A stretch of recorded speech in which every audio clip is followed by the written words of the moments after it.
Hello everyone. आज मैं आप लोगों के लिए लेकर के आई हूँ एक पोएम जो कि आप लोगों ने कभी न कभी किसी न किसी क्लास में ज़रूर पढ़ी होगी और अभी भी पढ़ रहे होंगे कोई न कोई तो ज़रूर। ये पोएम है रामधारी सिंह दिनकर जी की, हट कर बैठा चांद एक दिन।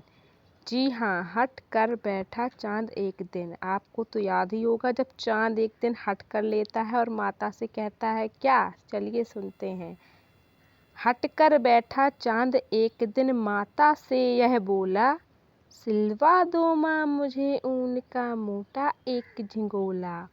सन सन चलती हवा रात भर जाड़े से मरता हूँ, ठिठुर ठिठुर कर किसी तरह यात्रा पूरी करता हूँ।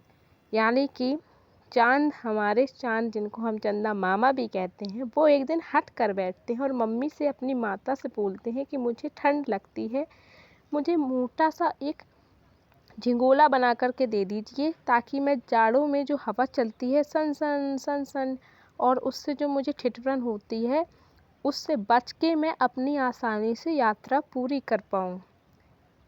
उसके बाद चंदा मामा आगे और कहते हैं, आसमान का सफ़र और यह मौसम है जाड़े का, ना हो अगर तो ला दो कुर्ता ही कोई भाड़े का। तो फिर आगे क्या कहा उन्होंने कि आसमान में उनको सफ़र करना है, मौसम भी जाड़े का है, अगर आप मेरे लिए झिंगोला नहीं बना सकती तो कोई बात नहीं, आप मुझे कोई भाड़े का कुर्ता ही ला के दे दीजिए। बच्चे की माँ सुन के क्या कहती हैं बात, देखिए। बच्चे की सुन बात कहा माता ने, अरे सलूने। अरे सलूने यहाँ पे चंदा मामा के लिए यूज किया गया है। कुशल करे भगवान लगे मत तुझको जादू टोने। माँ अपने बच्चे को कभी भी किसी भी तरीके की परेशानी नहीं उसका आने देती है और भगवान से प्रार्थना भी करती है कि उसको कभी कुछ ना हो। तो ऐसे ही चंदा मामा के लिए माँ प्रार्थना करती हैं और कहती हैं कि कभी उसको कोई जादू टोने ना लगे। पर वो आगे फिर कहती हैं क्या, उनकी एक विडंबना है, देखिए उनको क्या परेशानी क्या है। जाड़े की तो बात ठीक है पर मैं तो डरती हूँ, एक नाप में कभी नहीं तुझको देखा करती हूँ। कभी एक अंगुल भर चौड़ा कभी एक फुट मोटा, बड़ा किसी दिन हो जाता है और किसी दिन छोटा। माँ कहती है कि जाड़ा है वो तो ठीक है, लेकिन बनाऊँ तो बनाऊँ क्या, कभी आप बड़े हो जाते हो, कभी छोटे हो जाते हो, कभी मोटे हो जाते हो, कभी गायब हो जाते हो। तो जब एक नाप के हो ही नहीं तो किस नाप का एक झिंगोला बना के दूँ। माँ की विडंबना है ये। माँ समझ नहीं पा रहे कि बच्चे किस साइज का झिंगोला बनाया जाए या किस साइज का कुर्ता दिया जाए। माँ आगे कहती हैं, घटता बढ़ता रोज किसी दिन ऐसा भी करता है, नहीं किसी की आंखों को तू दिखलाई पड़ता है। अब तू ही ये बता नाप तेरी किस रोज लिवाएं, सिल दे एक झिंगोला जो हर रोज बदन में आए। माँ कहती हैं जब रोज घटोगे बढ़ोगे तो कैसे होगा, कभी कभी तो दिखाई भी नहीं देते हो, तुम्हारे किस नाप का मैं कुर्ता सिल दूँ कि तुम्हें रोज आए रोज आए। माँ बड़ी परेशान है, उन्हें समझ नहीं आ रहा है कौन सा। तो यहाँ तक की तो कविता आपने अवश्य पढ़ी होगी, लेकिन आगे और भी है ये कविता, इतनी ही नहीं है। आगे सुनिए कि माँ की बात सुनकर के चांद क्या कहते हैं। हंसकर बोला चांद, अरे माता तू इतनी भोली। माँ को भोली कह रहे हैं यहाँ पे चांद मामा। कहते हैं, दुनिया वालों के समान क्या तेरी मत भी डोली, घटता बढ़ता कभी नहीं मैं वैसा ही रहता हूँ, केवल भ्रम बस दुनिया को घटता बढ़ता लगता हूँ। अब माँ की आंखें खोल रहे हैं चांद, कहते हैं कि क्या तुम्हारी भी मति डोल गई है, क्या तुम्हें भी दुनिया वालों के ही समान मैं छोटा बड़ा घटता बढ़ता दिखाई देता हूँ।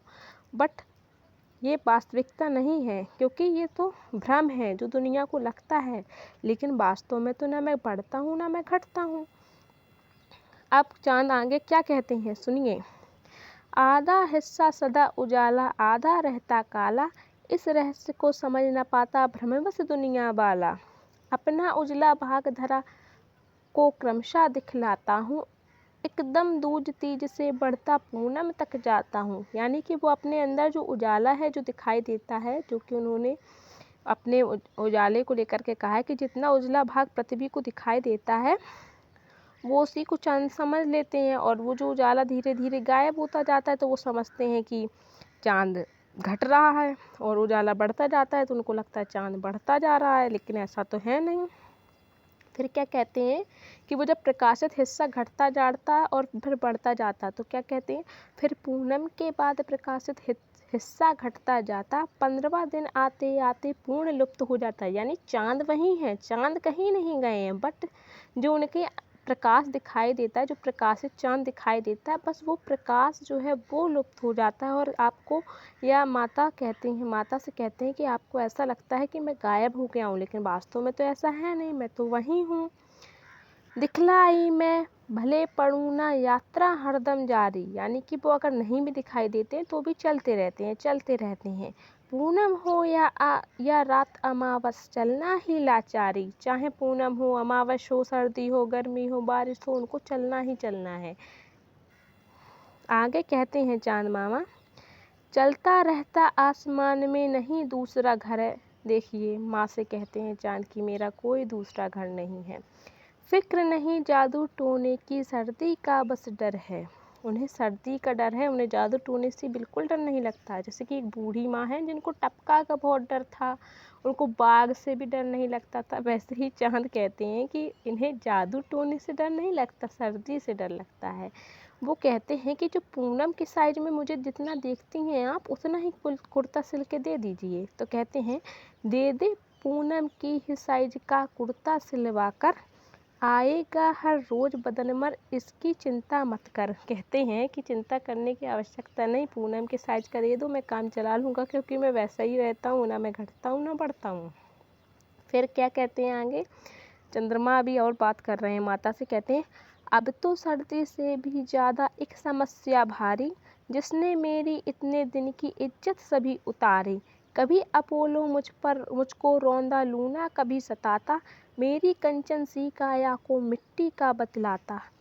चंद्रमा मामा के ऊपर अपोलो जाता है, कभी कोई जाता है, तमाम तरीके के परीक्षण होते रहते हैं, और चंद्रमा जी हैं उनको कहते हैं माता से कि मेरी कंचन सी काया, जिसको मिट्टी का बतला देते हैं ये लोग, मेरी कोमल काया को कहते रॉकेट वाले, कुछ ऊबड़ खाबड़ ज़मीन है, कुछ पहाड़ कुछ नाले। कहते हैं रॉकेट वाले जो अंतरिक्ष में जाते हैं, चांद पे जाते हैं, चांद को देखकर कहते हैं कि अरे ये तो ज़मीन है, ऊबड़ है, खाबड़ है, पहाड़ है, नदी है, नाले हैं, इस तरीके से।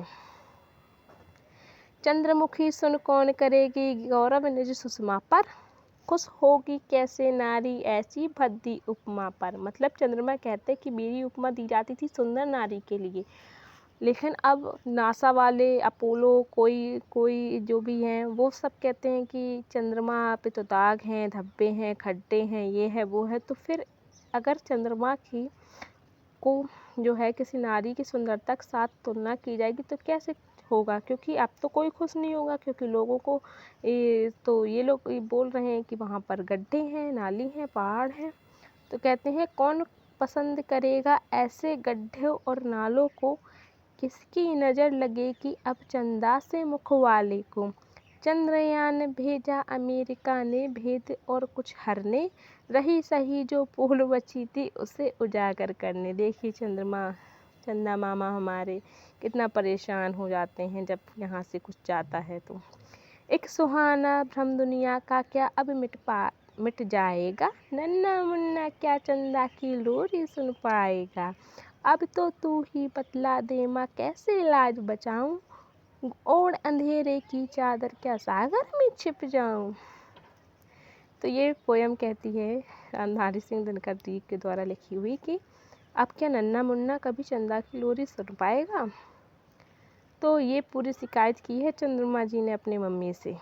तो आपको ये, मुझे लगता है पहले से ही आपने पोयम पढ़ी होगी और पसंद होगी, और आपको अगर ये पोयम अच्छी लगी हो तो इसको ज़रूर दूसरों के साथ शेयर करें। Thank you.